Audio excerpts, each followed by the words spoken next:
Overhead mics are placed further away from the cymbals than normal cymbal miking and are meant to pick up the overall sound of the drum kit. That's why using the overheads to build your drum mix is a completely different approach to building a mix any other way.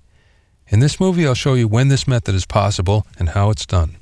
The first thing to know about building a mix from the overheads is there's a difference between the overheads and cymbal mics. Cymbal mics are placed close to the cymbals and they're only trying to pick up cymbals. Overheads are placed above the drum kit, and the idea is to pick up the entire drum kit.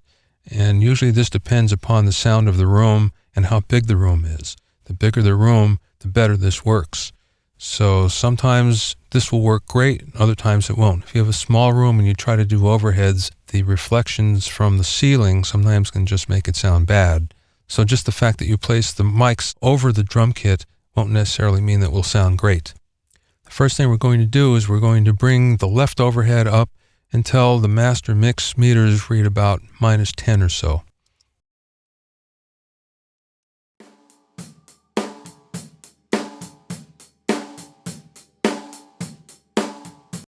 And we're going to bring the right overhead as well. Don't forget we're listening in mono still. We'll cover panning of drums and panning of other instruments in a later series of movies.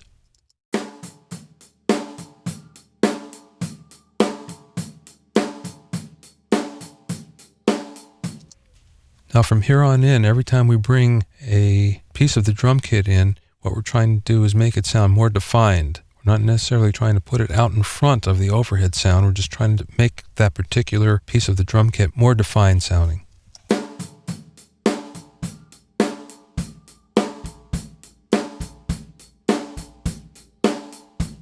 Let's do the same thing with the snare. And as you can see, we have the kick and the snare grouped together as we talked about in previous movies.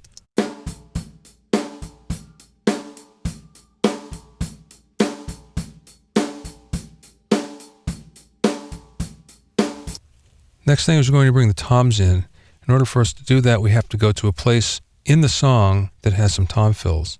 So actually I'm going to hit Command or Control 5 to bring up the memory locations window. And I already have a drum fill marked. So I'll hit drum fill. And now we'll hit play, which is a space bar, and bring those toms up.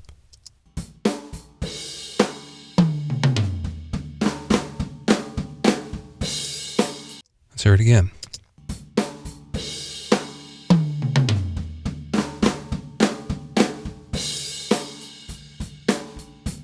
The next thing we'll do is we'll bring up the hat with the idea of just trying to add to the definition.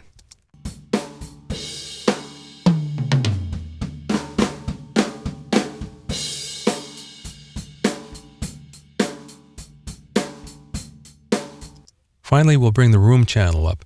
There's only one room channel in this case. Many times there's 2 for stereo, and sometimes there's even 3, left, center, and right.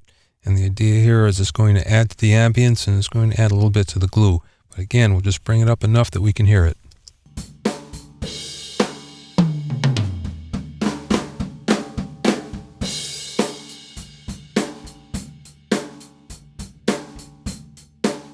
So that's how we build a mix from the overhead mics, which are placed further away from the drums than normal cymbal mics. As you can hear, it's a completely different sound than when we started from the kick, or we started from the snare, or when we started from the toms, for instance. The idea with this technique is that the main drum sound comes from the overheads, and the drum mics just fill in the sound around it.